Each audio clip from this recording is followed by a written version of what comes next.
বিশ্বজিৎক মন্ত্ৰী বনাম না কি বনাম কওক আপোনালোকে মন্ত্ৰী লাগে না মন্ত্ৰী বনাই দিয়ে আপোনালোকে যদি মন্ত্ৰী লাগে বুলি কওঁ মই কম আৰু বেছি উন্নতি হ'ব লাগে না নালাগে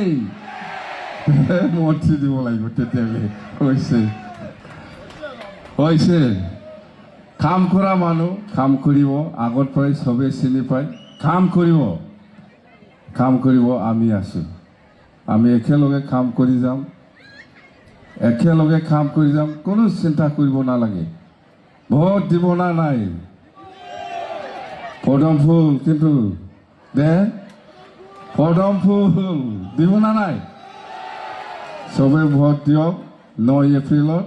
মই সময় নল'ম বতৰ খুব বেয়া অৱস্থাত আহি আছে বতৰটো ইমান ৰিস্ক লোৱা নাযায় সেইকাৰণে মই সেইখিনি ক'লোঁ মই অনুৰোধ কৰিছোঁ আপোনালোকে সকলোৱে 9 তাৰিখ এপ্ৰিলত যিটো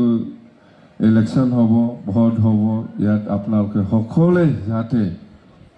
এই পদম ফুলৰ চিনত ভোট দি পেলাই বিশ্বজিৎ দৈমাৰী ডাঙৰীয়াক জিকাই দিয়ে তাৰ কাৰণে অনুৰোধ কৰি মোৰ বক্তব্য ইয়াতে সামৰিছোঁ থেংক ইউ ধন্যবাদ